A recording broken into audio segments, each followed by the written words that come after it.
What's going on, Trip Squad? Today we're going to be talking about, should you play Ring of Elysium? I came up with a few pros and cons, and that's how I'm going to debate whether you should play it or not. I'm going to tell you what I think's really good about the game, and I'm going to tell you what I think they can work on.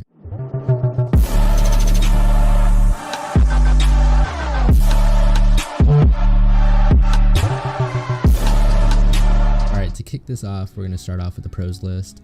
The first thing on that list is the weather changes mid-game. I noticed early on in the first game that I played on, the weather was changing constantly throughout the game, which I think that's really intense because the weather plays a big part in the game. Like if somebody's camping on top of a hill and you can't see them because the sun's behind them reflecting on them, or if it's a stormy and rainy weather and somebody's pushing your building, you won't be able to hear their footsteps as clearly as you would in like a sunny day. So weather plays a big part in this game, and I feel like if it changes constantly throughout the games, it makes you thrive to be a better player instead of just backing out. Oh, this is a rainy map. Oh, this is a foggy map. Sure, I mean, you might not like foggy or rainy weathers, but it's pretty cool because it makes you adapt. You're gonna have to learn to play it all. Next on this list is gliders. The reason why I chose gliders is because it's pretty unique. They didn't choose parachutes like any other battle royale. They chose gliders, and it's honestly it feels very good when you control it. So if I turn left or right, my glider is going to go left or right. It's not going to like lean. It'll actually go to that direction. So it feels really good. You have so much control over where you can go in the air. It honestly reminds me a lot of Fortnite. The next one I'm gonna choose is swimming underwater, and this one's a really big one for me because the last battle royale that I played, believe it or not, you couldn't go underwater because once you died swimming in the water, you were dead. Like there was no picking you up, you were dead. So I think it's really neat.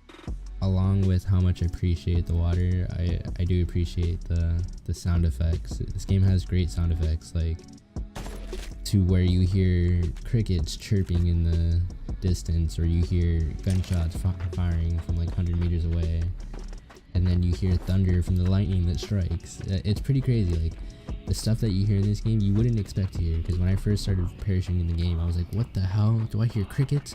What am I hearing? And then the sounds change depending on where you're at on the map and whatever weather it is. It's pretty nuts. Like for example, I'm up in the hills and then the wind's just blowing. You can hear birds and stuff going on. It's pretty crazy. I like it. Another pro is the swap scopes and the fly ability. It's a hotkey already built in the game that allows you to swap the secondary scope that you have in your gun. For example, if you're shooting at somebody from long range and somebody flanks you up close, you can push Control V and it'll swap it to the secondary scope that you have in that gun. And then you can just pop off on them, turn on them, blah, blah, blah, blah.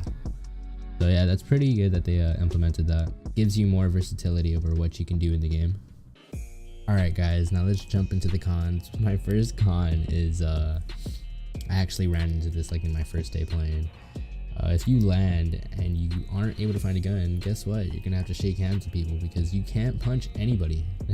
There's no punching mechanic in game, which is kind of retarded. Now I'm not entirely sure if they're gonna keep this in the game when it's fully released. I'm pretty sure they're not going to, because in every other battle royale you're able to punch people. Now I feel that the driving in this game is extremely clunky. It can be fixed.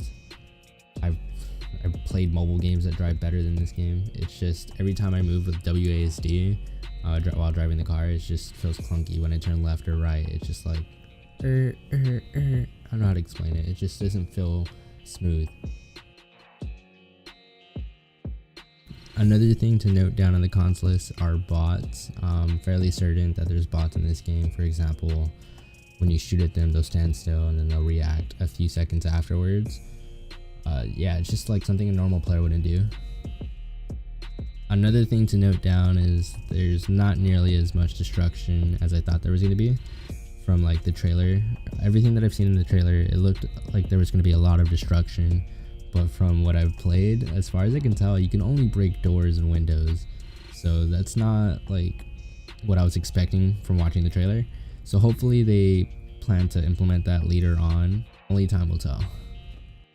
Another con on this list is that the games are limited to 60 players. That goes for duos and solos. I don't know if they're gonna keep this as a limiting mark. I hope they plan to expand it in the future up to like at least 100.